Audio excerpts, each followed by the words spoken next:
Hi, everyone. Welcome to Sound Waves, powered by Sound Cove Labs. I'm Rob Petrosh, founder of Sound Cove Labs here in Greenwich, Connecticut. It is great to have you with us today. Each week, we talk to founders and operators who are figuring out how to grow smarter, not just bigger, with AI and technology. And we're focusing right now on the home services industry. In this episode, we're going to go beyond the surface of what's working, what's breaking, and what's next. Today we're spotlighting Been There, Done That, a company proving that even in the world of dumpsters, innovation, and customer experience, they can make all the difference. And we are joined by Bruce Kozak, who is one of the largest franchisees here in the United States. Bruce, welcome. Thank you for having me, Rob. I'm really excited to be here. Yeah, it's great to have you. Why don't you kick us off by telling us where you are in the world right now? Well, I'm in the Pittsburgh office. We cover the tri-state area, so Northeast Ohio, Southwest PA, the Northern Panhandle of West Virginia. We started, now we are independently owned and operated. So we have a franchise home office in Toronto where it all started back in the early 2000s. So we're part of their system, excuse me, that franchise group. And it really started with one person named Mark Crossett. He was a contractor. He sort of found himself a little bit out of work, and he formed this fledgling company in the beginning called Been There, Dump That, and then they were picked up by that franchise group. So we cater to a whole host of different end users: contractors, landscapers, roofers, disaster restoration companies.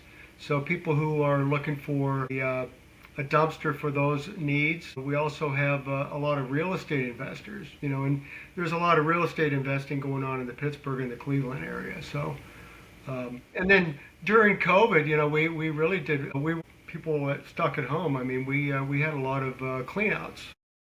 So, sure. And we're just continuing to grow. We started with one truck 9 years ago, and we were up to 17. Wow, it's a good size group there. So before we dive in, on my last estimate, I think there's 4,000 franchises in the United States that people can buy into. Some of them are amazing, some of them not so amazing. What made you decide to go with this niche and this vertical and this company?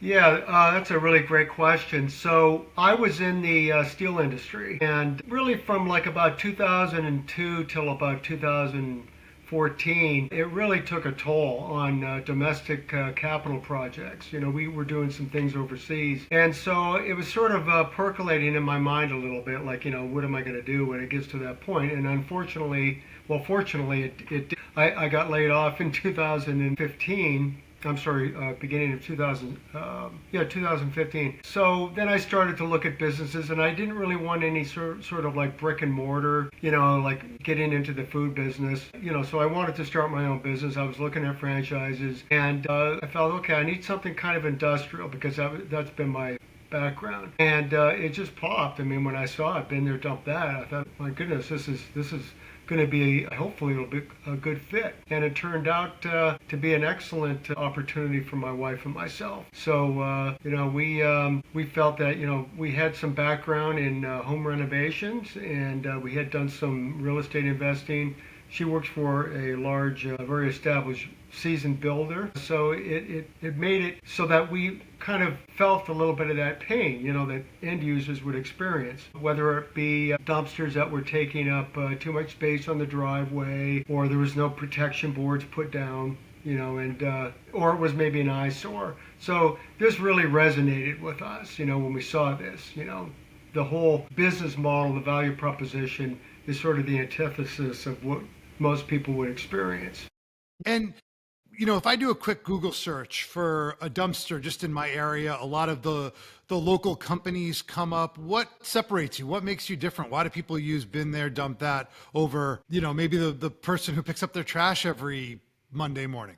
Right. Well, and this probably has a lot to do with the Well, okay, I can give you like two answers to that. One is the more recent, the last few years with AI and just the visibility. People are more demanding now relative to a good value proposition, and trust, and so, there will always be some people who are more focused on price, but then oftentimes those are the ones who need a little bit of more information on how we execute.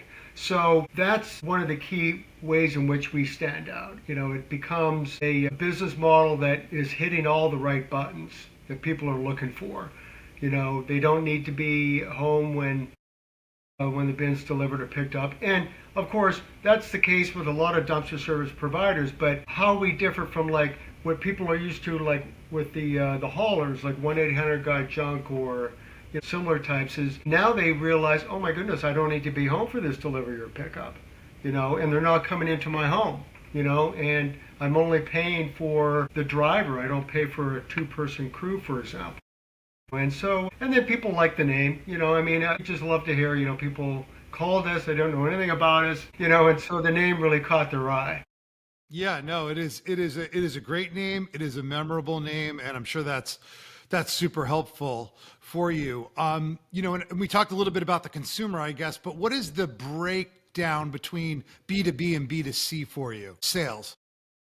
Yeah, I'd say in each bin they're dumped at location will have a little bit of a different percentage. For us, it's about 65% homeowners who are doing cleanouts, and much of those are garage cleanouts or basement cleanouts, attic cleanouts. And then the other 1/3 is commercial, and then a large chunk of that would be roofers, remodelers, and so. We're growing in both areas. There's some greater challenges with the commercial side, but it keeps us on our toes. And, there's just a tremendous amount of repetitive business there for us. Yeah, no, definitely. And to our audience, if you've never rented a dumpster before, it's quite a liberating experience to cleanse your house, if you will. And, if no one's ever done it, I'll tell you, it is pretty amazing. I guess that being said, though, what are some misconceptions people may have about your business? Well, I think initially a lot of folks are not sure whether they should be calling it a dumpster service provider because, and maybe I'm reflecting upon my sort of my view with dumpster service providers going back to 2008 when I just started to get into real estate investing, was that are they catering more to large commercial end users? Are they going to kind of just, sort of not give me the level of service? And to some degree, I experienced that. So there's a little bit of that kind of dovetails into that mindset. So we flip the script with people. We make sure that they know right up front that this is a very user-friendly experience. We have friendly dumpster consultants. We have a very easy way in which we streamline the ordering process. And so that's reflected upon the reviews. It's just that, for some people that may be a little bit of a daunting experience, they mention in the reviews how easy it was and friendly. Great to hear. A lot of our audience, I want to shift gears a little bit. A lot of our audience are operators, many in home services, some just small business. So I'd love to dive deeper into a typical, and I'm sure that's always a fun question for people because they say, well, no day is typical, but generally a typical day for you as the owner of this company. What does it look like? Well, it's very detail oriented in a number of ways. One is, and I'm going back to my days in Lean Six Sigma, which goes back to the Deming principle. Back I think in the 50s, he approached the big three automakers, and they kind of like just wrote him off. And then he went to Japan and he taught Toyota about Six Sigma. And Lean kind of took off a little bit more later on by the Japanese, particularly Toyota. So it's all based upon a reduced variation, being more important than accuracy. You can have everybody doing the wrong thing, but if there are variations all over the map, it's hard to solve those problems. So we look at variation as probably the worst thing that we can have in the company. So some, it may seem a little rigid at first, but once we reduce that variability, get everybody on the same page, then we're able to kind of take it to the next level. So we love change, but we want to make sure it's in a controlled way. So we measure everything. We're measuring things that may seem a little bit less influential, but it keeps us more engaged. We're more tuned in. We kind of almost know what the other person's thinking and doing. So that's kind of an approach that we really embrace. And as far as like the second part would be communication. So, obviously that's key, in a lot of businesses. But for us, the fact that something miscommunicated can really beget, so many different spin-offs from that. We make sure that it's articulated in the best possible way. And for us, everybody in our office is working from home. We've been doing that for a number of years. I actually came up with 28 reasons why that works better than working in an office. And I thought it was like 9 or 10. And then in the last couple of months, I'm thinking, no, wait a minute, there's this too. So I sat down and brainstormed, and there's actually, I have 28 reasons. And one of the reasons, and I love the number. Yeah, and I want to see if I can get to 30. Yeah. But one of the reasons, and this is didn't really hit me right away, is because we can't see everybody, we find that we articulate our issues and our opportunities much more clearly, and we have everybody on like an iPad at the same time. So whereas before, we were in, the office up in Cleveland is still there. It's a small office, but it's more for training and that type of thing. But we, everybody's on the iPad. We can't see each other, but we're talking to each other. If we want to see each other, we can. But everybody is tuned in to what's being said. Whereas before, I'd get up from my office, I'd walk around the corner, and then I'd find out what the dispatch is doing or what the sales is doing. And this keeps everybody on the same page. Yeah, no, and are the trucks GPSed into those iPads? Well, actually, we have everybody's got their desktop with a couple of screens, and we're tuned in on, Geotab. It's actually called Samsara. We use that to track the locations of the drivers, and then we use another system for work order tracking. Got it. Okay. And listen, you talked about the importance of process. You talked about the importance of communication, especially in a work from home environment. I guess when I think about Bruce every day, between strategy, operations, sales, customer service, where do you in October of 2025, where are you spending most of your time? Well, it has morphed further away from operations. That was really where I spent 80% of my time in the first 8 years. And now here we are in the 9th year. There's a lot more focus now on outside sales and marketing because I think the systems are fairly tight where they need to be. Marketing is just, a big thing relative to AI. I try to keep up with it, but it's just, my goodness, okay, so they can do that now too. So, we're all over marketing. So, that's going to be even bigger going into 2026 and outside sales. And what's working on the marketing front for you and two questions, what's working and how do you approach B2B and B2C differently? I would say there's probably quite a bit less on Facebook and much more on Reddit and also YouTube videos. People love those 20-second videos, and so building content and maybe the Facebook groupings is pretty key on the B. And how are you managing it? Do you have a full-time person or you have an agency? Yeah, we actually have there's actually 4 of us who do marketing. So, we all kind of break it up. We have somebody to do the digital, somebody to do kind of like more outside sales, but they kind of manage the digital side. And then we have somebody doing the sort of the organic stuff, as far as, billboards or whether it's a charitable cause, that type of thing.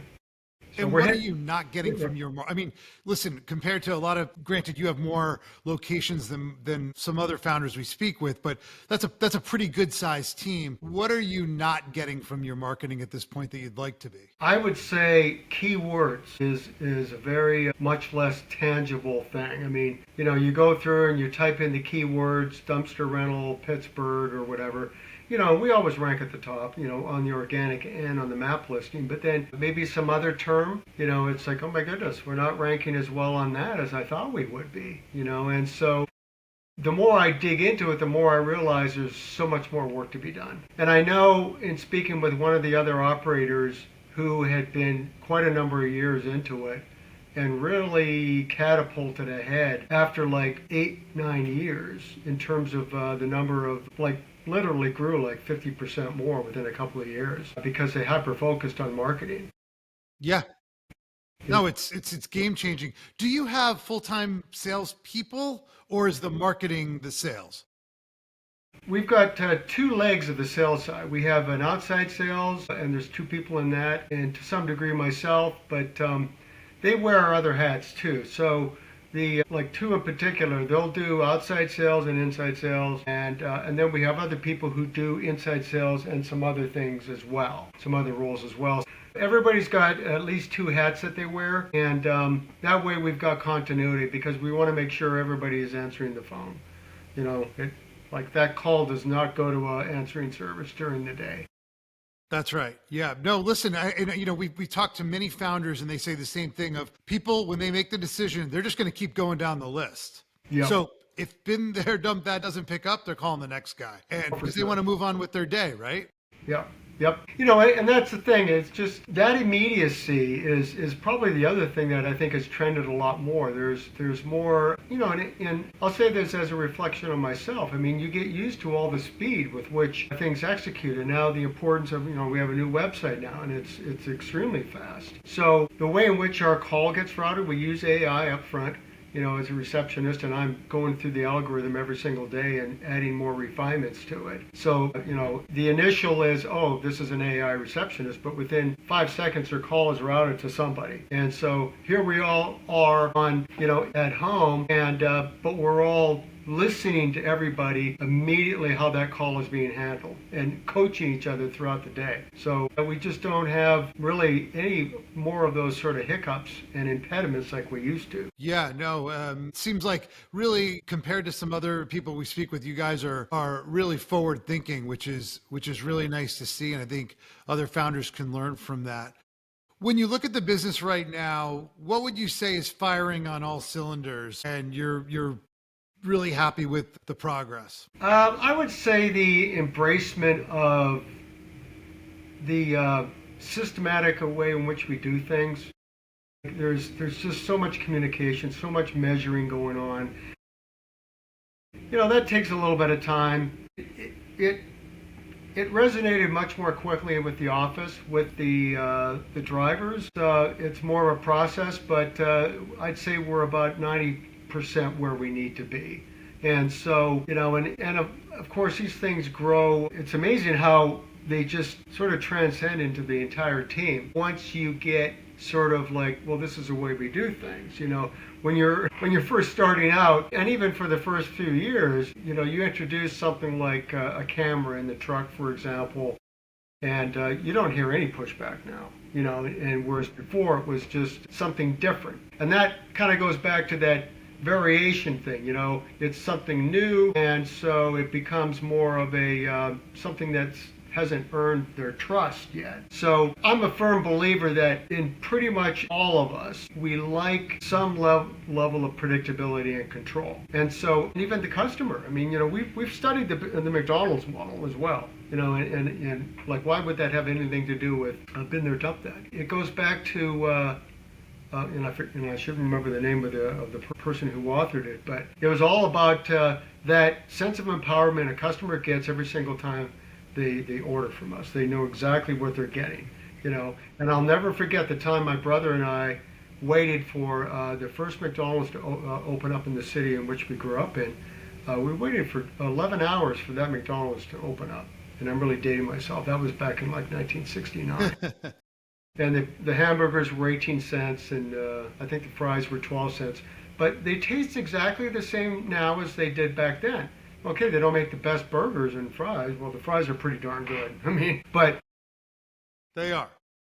it's that predictability so that the drivers also, when they get into the trucks, they know where the tarps are going to be. They know where the bungees are. They know exactly, where and how things need to be executed. And that, even for somebody who might have a little bit of a rogue mindset, they come to appreciate that.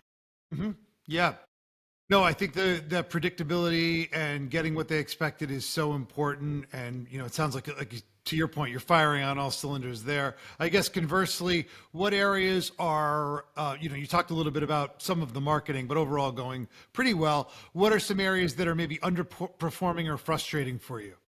Well, and it's frustrating, but I always walk away from it with feeling a little bit more of enlightenment. In fact, that just happened not too long ago. The values that we all hold, and our perceptions, and obviously as a business owner, you're going to have a different level of that because you're seeing the bigger picture. You're looking at the repercussions of things, and so throughout the process, as you value something, whether or not maybe an order is not being handled as quickly or as thoroughly, you soon realize that it's not about integrity, or sometimes it's not about ability, but maybe it has something much deeper than that, and so I read a lot about philosophy, the Stoics, and some of the newer concepts that people are discussing quite a bit up on social media, like manifestation, and so, and that resonates with me. So I try to get into people's heads and try to see their angles, and and so yes, it has been frustrating at times, but it's very empowering. And once you realize there's the angle, there's the fire from ice, I just need to kind of get them some tools for how they can execute that, show them the results, thank them for the achievement that they got, and just see how that builds. That's great. That's great insight. When you look ahead, in our last couple of minutes here, we can look 6, 12 months, we can even look a couple of years. What are your top priorities for growth in the future? So we're about 50% in our growth trajectory for the number of territories that we have. There are some territories that have their own idiosyncrasies relative to the markets there. So that's going to be on our radar to go after those much more thoroughly, and to just continue to streamline, because it's a process, and we know it's continuous learning. Even when you get to that point, there's still some degree of complacency and regression that can occur. So more marketing, more tightening of systems, more training. I would say we have a very engaged team now, but there's some attrition with the drivers going forward. So, like anything, it's a pretty small percentage, but nonetheless, it's there. So just continue to work on the best practices. Finally, what I'll say is the industry relative to safety now is much more at a level where there's more nuclear verdicts out there, unfortunately. So we're taking advantage of the AI systems we have, and the camera systems to catch those behaviors and to mitigate the risk. So that's going to be a continued focus with some added attention to measuring those metrics and working on, we see them in real time, but we're going to start charting those and really try to be more preemptive. Well, Bruce, I'm super impressed with your growth and your company, and we really appreciate you coming on today. Why don't you just take a minute? I mean, you have the unique name, but tell everybody how they can find you around the United States. Yeah, thank you. The website is Been There. Awesome. And we really appreciate you coming on. This has been super enlightening, and we hope to see you soon. We thank everyone for joining Sound Waves today, and we'll see you on the next episode. Thanks so much, Bruce. Thanks so much. Okay. Bye now.